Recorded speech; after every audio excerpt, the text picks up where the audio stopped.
Alejandro y Miguel recibieron una carta del notario 3 días después del funeral de Aurelio, un tío que apenas recordaban haber visto en la infancia. La herencia era una propiedad en el interior de Zacatecas, 60 hectáreas de tierra seca, una casa de madera cayéndose a pedazos y una mina abandonada desde hacía décadas. Alejandro, el mayor, vio solo un problema más que resolver rápido. Miguel, el menor, sintió algo extraño en la forma como el abogado evitó sus ojos al entregar los documentos. Al día siguiente, cuando llegaron a la propiedad por primera vez, encontraron marcas de llantas recientes en el camino de terracería. Alguien había estado allí, y las cadenas que cerraban la entrada de la mina estaban oxidadas por fuera, pero limpias por dentro. Alejandro quería vender todo inmediatamente. Miguel quería entender por qué un hombre que vivió solo durante 40 años les dejaría aquello justamente a ellos. Pero fue la llamada que recibieron la segunda noche, de un hombre que se identificó solo como comprador interesado y ofreció 80,000 pesos sin siquiera visitar el lugar, la que lo cambió todo. Porque si esa tierra no valía nada, ¿por qué alguien estaba tan desesperado por comprarla? ¿Y por qué la vecina más cercana, cuando Miguel preguntó sobre Aurelio, le cerró la puerta en la cara sin decir una palabra? ¿Qué había dentro de esa mina que justificaba tanto secreto? Y más importante, ¿por cuánto tiempo los dos hermanos lograrían confiar el uno en el otro antes de que la ambición o el miedo decidiera por ellos? La luz de la mañana entraba por las rendijas de la casa de madera cuando Alejandro abrió la mochila y esparció los papeles sobre la mesa polvorienta. Escrituras, documentos antiguos, un mapa dibujado a mano con trazos que parecían garabatos de niño. Miguel observaba por la ventana rota la extensión de tierra seca que ahora era suya, o lo sería por poco tiempo si dependiera de su hermano mayor. La tensión entre los dos crecía cada hora. Alejandro había pasado la noche entera calculando cuánto necesitaba para liquidar las deudas del negocio, cuánto sobraría para empezar algo nuevo. Miguel había pasado la misma noche tratando de entender por qué alguien ofrecería 80,000 pesos por un lugar que parecía no valer ni la mitad. La discusión comenzó antes de que el sol calentara la tierra. Alejandro quería aceptar la oferta del comprador anónimo, cerrar el trato rápido, dividir el dinero y seguir caminos separados. Miguel insistía en que algo no tenía sentido, que necesitaban al menos explorar la mina antes de tomar cualquier decisión. La voz de Alejandro subió de tono cuando mencionó los 3 meses de renta atrasada, las cuentas que se acumulaban, la necesidad real de dinero ahora y no después. Miguel respondió que tirar una herencia sin saber qué significaba era estupidez, no urgencia. Fue Miguel quien tomó la linterna de queroseno y caminó solo hacia la entrada de la mina. Alejandro lo siguió, no porque estuviera de acuerdo, sino porque dejar que su hermano menor explorara solo parecía demasiado irresponsable, incluso para alguien tan desesperado como él. La entrada era una boca oscura cortada en la roca, protegida por vigas de madera que milagrosamente aún se mantenían firmes. Las cadenas estaban exactamente como las habían encontrado el día anterior, oxidadas por fuera, casi brillantes por dentro. Miguel pasó los dedos por el metal frío y miró a su hermano. Alguien estuvo aquí recientemente. Alejandro puso los ojos en blanco, pero no pudo negar lo obvio. Avanzaron juntos por la oscuridad, la luz amarilla de la linterna revelando paredes de piedra húmeda y rieles oxidados en el suelo. El aire era denso, cargado de humedad y silencio. 15 metros adentro, Miguel se detuvo abruptamente. En el suelo, junto a los rieles antiguos, había huellas en el polvo, huellas recientes de botas pesadas, yendo hacia el fondo de la mina. Y más perturbador aún, junto a las huellas, marcas de algo siendo arrastrado, algo grande y pesado que había dejado surcos profundos en la tierra. Alejandro tragó saliva. Miguel levantó la linterna y la luz alcanzó el fondo del túnel, donde algo reflejaba con un brillo que no era oro. Antes de que pudieran dar un paso más, escucharon el sonido de pasos rápidos viniendo de la entrada detrás de ellos. Alguien acababa de entrar a la mina. Miguel apagó la linterna en un movimiento instintivo y jaló a su hermano detrás de una saliente en la pared. El corazón de Alejandro latía tan fuerte que parecía hacer eco por el túnel. Los pasos se acercaban despacio, cautelosos, y entonces una voz de mujer cortó el silencio. Era la vecina, la misma que le había cerrado la puerta en la cara a Miguel el día anterior. Llevaba una lámpara y se detuvo en la entrada del túnel, la luz temblando en su mano. Sé que están ahí dentro. Salgan ahora antes de que sea demasiado tarde. Miguel encendió la linterna nuevamente y los dos hermanos caminaron de regreso hasta la entrada. La mujer debía tener unos 55 años, cabello canoso recogido en un chongo apretado, rostro marcado por el sol y los años, ojos que parecían cargar más peso del que cualquier persona debería soportar. Los observó por un largo momento antes de hablar nuevamente. Mi nombre es Esperanza. Fui vecina de Aurelio por 30 años. Vine a avisarles que no saben dónde se están metiendo. Alejandro cruzó los brazos impaciente. Miguel dio un paso al frente, la voz calmada pero firme. Si había algo que necesitaban saber, ella debía hablar de una vez. Esperanza suspiró profundo, como si estuviera a punto de revelar algo que guardaba desde hacía demasiado tiempo. Aurelio no era un minero común, dijo. Descubrió algo en esa mina hace muchos años, algo que gente poderosa quería mantener oculto. Pasó décadas protegiendo el lugar, alejando curiosos, inventando historias de que la mina estaba agotada. Pero el secreto era otro. ¿Qué tipo de secreto?, preguntó Alejandro con voz cargada de escepticismo. Esperanza no respondió directamente. En vez de eso, contó que 3 hombres habían aparecido en la región 2 meses antes de la muerte de Aurelio. Hicieron preguntas sobre la propiedad, ofrecieron dinero, trataron de convencerlo de vender. Aurelio los corrió. Una semana después, enfermó. Los médicos dijeron que era la vejez, el cuerpo rindiéndose, pero Esperanza sabía que el tío de los muchachos nunca vendería mientras estuviera vivo, y ahora que estaba con ellos, los mismos hombres volverían. Ya habían vuelto. De hecho, la llamada que recibieron fue solo el comienzo. Miguel sintió un escalofrío subir por la columna. Alejandro, por otro lado, movió la cabeza con irritación. Todo aquello sonaba como historia de gente vieja queriendo crear drama donde no existía. Pero fue Esperanza quien silenció a los dos con la siguiente frase. Aurelio me hizo prometer algo antes de irse. Dijo que si los sobrinos aparecían, yo debía contar la verdad. Lo que está ahí abajo no es oro. Nunca lo fue. Son piedras que valen más que el oro. Piedras que empresas extranjeras pagarían fortunas por tener. Las escondió porque sabía que si el gobierno o esas empresas descubrían, tomarían todo sin pagar nada. Se las dejó a ustedes porque creía que la familia protegería a la familia. Alejandro abrió la boca para responder, pero el sonido de un vehículo acercándose por el camino de terracería los interrumpió. Esperanza palideció, apagó la lámpara en un movimiento rápido y sujetó el brazo de Miguel con fuerza. Escóndanse ahora, no dejen que los vean aquí adentro. Pero antes de que pudieran moverse, 3 hombres bajaron de una camioneta y caminaron directo hacia la entrada de la mina. Esperanza empujó a los 2 hermanos dentro del túnel y apagó la lámpara. Los 3 se escondieron detrás de la saliente de piedra, respiraciones contenidas, mientras las voces masculinas hacían eco por la entrada de la mina. Miguel reconoció el acento de uno de ellos, voz grave y pausada, claramente de alguien acostumbrado a dar órdenes. Los pasos se detuvieron justo en la boca del túnel.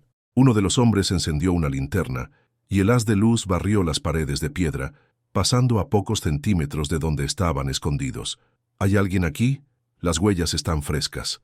Silencio pesado. Entonces otra voz, más joven, sugirió que podían ser solo animales o algún curioso de la región. El hombre de la voz grave no pareció convencido, pero tampoco avanzó. En vez de eso, dejó un recado que sonó como amenaza velada. Dijo en voz alta, como si supiera que alguien estaba escuchando, que la oferta anterior de 80,000 pesos había sido solo una cortesía. Ahora estaban dispuestos a pagar 200,000 por la propiedad, sin preguntas, sin inspección, pago inmediato. Pero su paciencia tenía límite. Si los herederos fueran listos, aceptarían el dinero y evitarían problemas innecesarios. Si fueran tercos, aprenderían que la curiosidad en exceso puede costar caro. Los pasos se alejaron. El sonido de la camioneta subiendo por el camino de terracería se disipó poco a poco, hasta que solo quedó el silencio y la respiración pesada de los 3. Esperanza soltó el aire que contenía y encendió la lámpara. Alejandro y Miguel recibieron una carta del notario 3 días después del funeral de Aurelio, un tío que apenas recordaban haber visto en la infancia. La herencia era una propiedad en el interior de Zacatecas, 60 hectáreas de tierra seca, una casa de madera cayéndose a pedazos y una mina abandonada desde hacía décadas. Alejandro, el mayor, vio solo un problema más que resolver rápido. Miguel, el menor, sintió algo extraño en la forma como el abogado evitó sus ojos al entregar los documentos.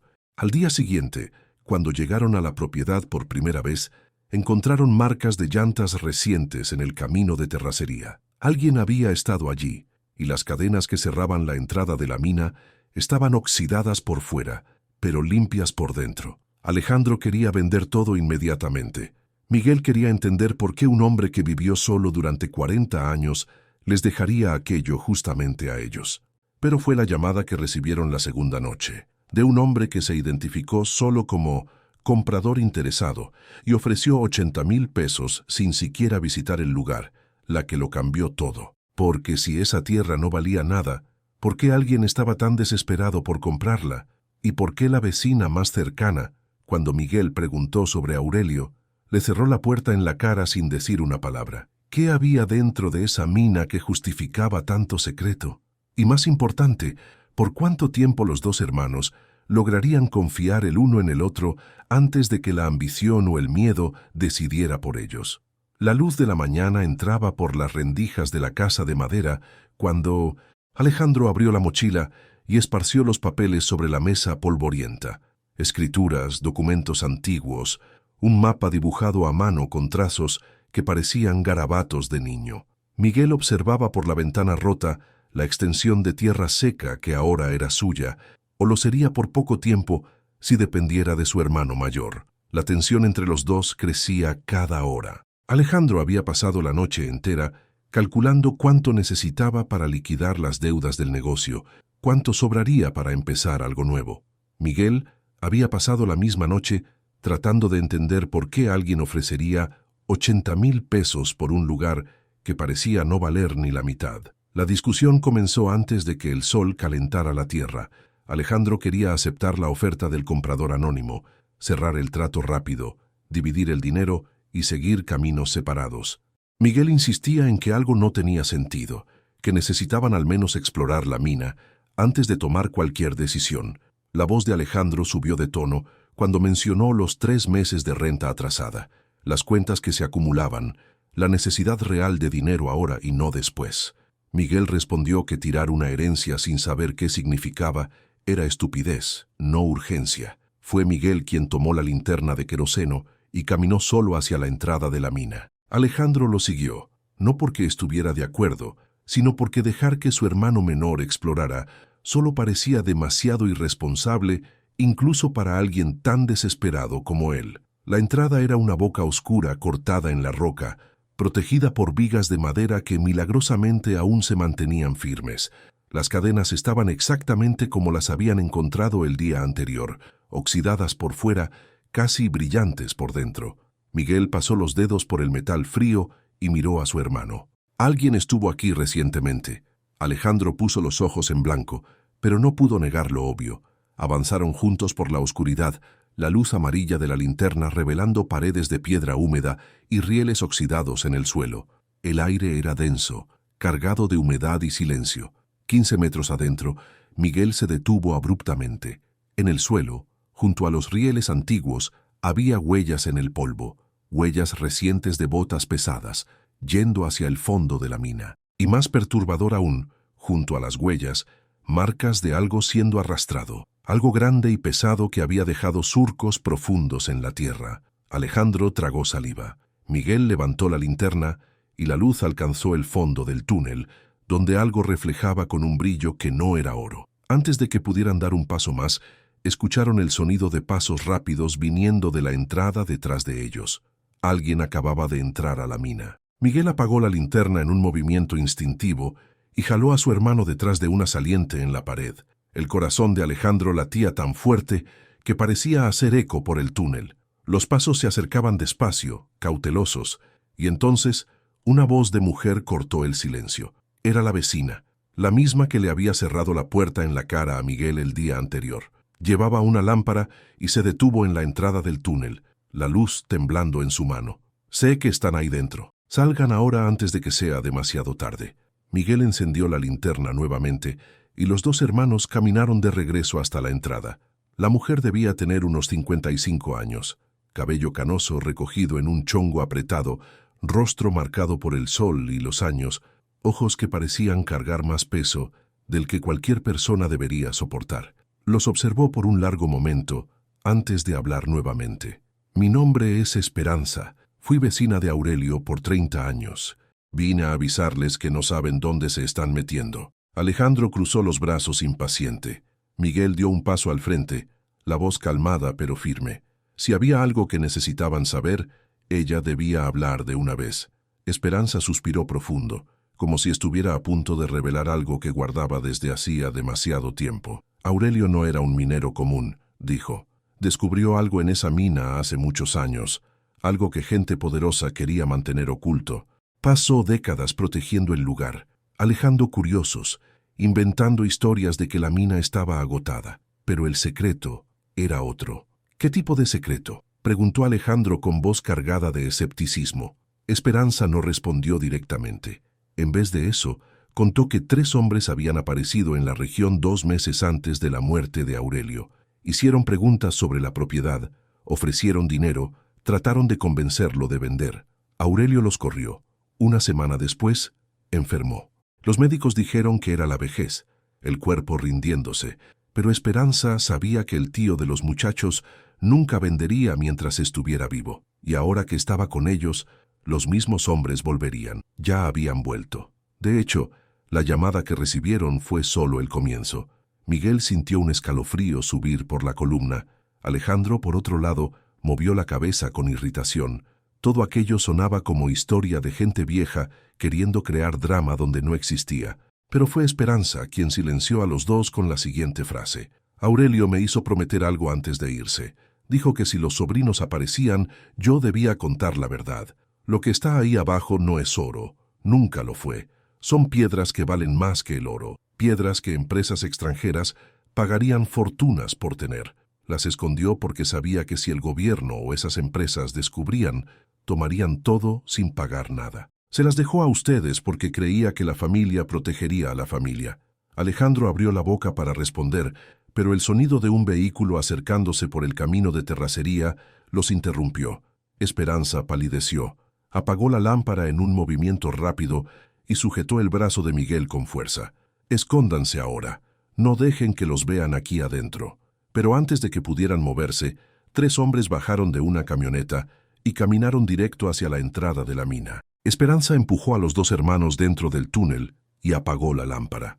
Los 3 se escondieron detrás de la saliente de piedra, respiraciones contenidas mientras las voces masculinas hacían eco por la entrada de la mina. Miguel reconoció el acento de uno de ellos, voz grave y pausada, claramente de alguien acostumbrado a dar órdenes. Los pasos se detuvieron justo en la boca del túnel. Uno de los hombres encendió una linterna y el haz de luz barrió las paredes de piedra, pasando a pocos centímetros de donde estaban escondidos. ¿Hay alguien aquí? Las huellas están frescas. Silencio pesado. Entonces otra voz, más joven, sugirió que podían ser solo animales o algún curioso de la región. El hombre de la voz grave no pareció convencido, pero tampoco avanzó. En vez de eso, dejó un recado que sonó como amenaza velada. Dijo en voz alta, como si supiera que alguien estaba escuchando, que la oferta anterior de 80,000 pesos había sido solo una cortesía. Ahora estaban dispuestos a pagar 200,000 por la propiedad, sin preguntas, sin inspección, pago inmediato. Pero su paciencia tenía límite. Si los herederos fueran listos, aceptarían el dinero y evitarían problemas innecesarios. Si fueran tercos, aprenderían que la curiosidad en exceso puede costar caro. Los pasos se alejaron. El sonido de la camioneta subiendo por el camino de terracería se disipó poco a poco, hasta que solo quedó el silencio y la respiración pesada de los 3. Esperanza soltó el aire que contenía y encendió la lámpara nuevamente. Miguel miró a su hermano y vio algo que no esperaba, miedo real en los ojos de Alejandro. Ya no era sobre deudas o urgencia financiera, era sobre hombres que hacen amenazas abiertas en plena luz del día. 200,000 pesos, murmuró Alejandro con voz temblorosa. Es 5 veces más de lo que cualquiera pagaría por este lugar. Exacto, respondió Miguel. ¿Eso te dice algo? Ellos saben lo que hay aquí. Saben que vale mucho más de lo que están ofreciendo. Alejandro se pasó la mano por el rostro, sudado a pesar del aire frío del túnel. La lógica decía aceptar el dinero, tomar los 200.000 y desaparecer antes de que la situación empeorara. Pero había algo en el modo como aquellos hombres hablaron, en la confianza arrogante de quien sabe que está llevando ventaja, que hizo a Alejandro dudar por primera vez. Miguel aprovechó el momento de duda de su hermano. Necesitamos saber qué hay realmente aquí, si vale el riesgo. Esperanza los guió más profundo por el túnel, revelando bifurcaciones que no habían notado antes. Aurelio había excavado más allá del punto donde la antigua minería terminaba, creando pasajes estrechos que llevaban a cámaras menores. En una de ellas, protegida por vigas reforzadas y parcialmente escondida detrás de piedras sueltas, Miguel encontró una caja de madera sellada con cera. Dentro había cuadernos con anotaciones, dibujos detallados y muestras de piedras oscuras con reflejos azulados bajo la luz de la lámpara. Esperanza tomó una de las muestras y la sostuvo contra la flama. «Tantalita», dijo con respeto en la voz. «Aurelio pasó años estudiando. Dijo que estas piedras se usan para fabricar cosas que el mundo entero necesita, cosas que hacen que países enteros muevan fortunas». Miguel hojeó uno de los cuadernos y encontró números que hicieron que su estómago se revolviera. Estimaciones de cantidad, cálculos de valor por kilo, anotaciones sobre compradores internacionales. Si los números de Aurelio estaban correctos, había material suficiente allí para rendir no 200.000, sino millones. Alejandro leyó por encima del hombro de su hermano y palideció. Estaba a punto de hablar cuando escucharon nuevamente el sonido inconfundible de un vehículo subiendo por el camino. Solo que esta vez no era solo uno. Eran al menos 3 camionetas acercándose a la propiedad. Esperanza apagó la lámpara en un reflejo de supervivencia. Los 3 quedaron paralizados en la oscuridad completa de la cámara subterránea, escuchando el sonido de portezuelas cerrándose y voces masculinas multiplicándose afuera. Miguel contó al menos 7 u 8 hombres diferentes. Ya no eran solo los 3 compradores. Habían traído refuerzos. Alejandro apretó el cuaderno de Aurelio contra el pecho, el sudor corriendo por las sienes. Las matemáticas, que siempre fueron su aliada, ahora se volvían contra él. 8 hombres afuera, 2 hermanos y una mujer de mediana edad escondidos en un agujero bajo tierra. Las probabilidades no favorecían a nadie allí adentro. La voz grave del líder hizo eco por la entrada de la mina, más alta e impaciente.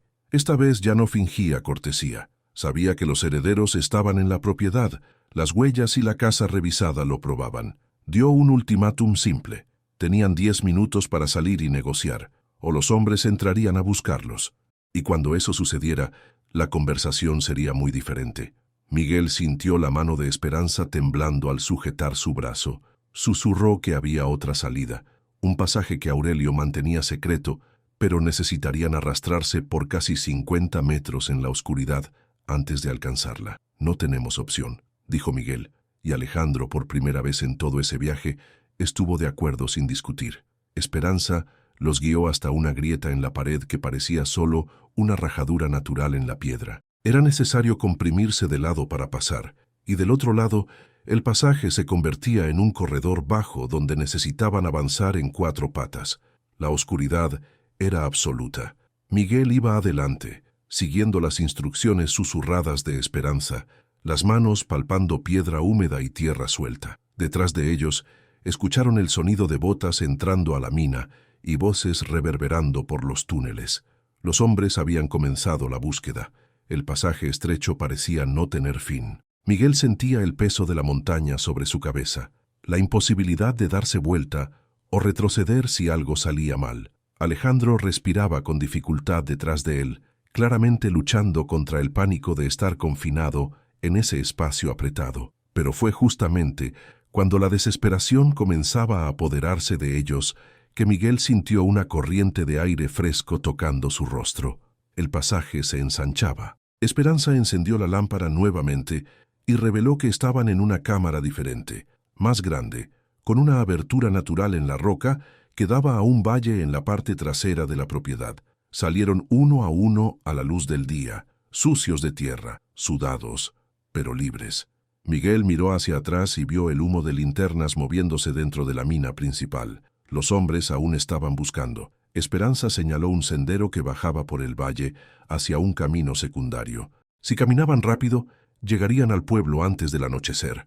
Pero Alejandro se detuvo, el cuaderno de Aurelio aún apretado en sus manos, y miró a su hermano con una expresión que Miguel nunca había visto antes. No vamos a huir, vamos a pelear por lo que es nuestro. Miguel parpadeó sorprendido. Esperanza soltó una risa nerviosa, mitad alivio y mitad incredulidad. Pero fue la siguiente frase de Alejandro la que lo cambió todo. Necesitamos ayuda. Alguien que entienda de leyes, de minería, de cómo convertir estas piedras en dinero real sin que estos hombres se lleven todo. Y necesitamos actuar rápido, porque si descubren esta salida, no tendremos a dónde correr. Fue entonces cuando Esperanza mencionó un nombre que ninguno de los dos esperaba escuchar, un abogado en Zacatecas que había ayudado a Aurelio años atrás, alguien que conocía la historia de la mina y estaba esperando que los herederos aparecieran. La caminata hasta el camino secundario tomó casi 2 horas bajo el sol fuerte del mediodía. Esperanza conocía cada piedra y cada curva de ese valle, guiando a los hermanos por caminos donde la vegetación seca escondía su paso. Cuando finalmente alcanzaron el camino de terracería, consiguieron aventón con un camionero que transportaba costales de maíz hacia Zacatecas. El hombre habló sin parar durante todo el trayecto, quejándose del precio del combustible y de las carreteras malas, sin notar que sus pasajeros apenas respondían, perdidos en pensamientos sobre lo que harían después.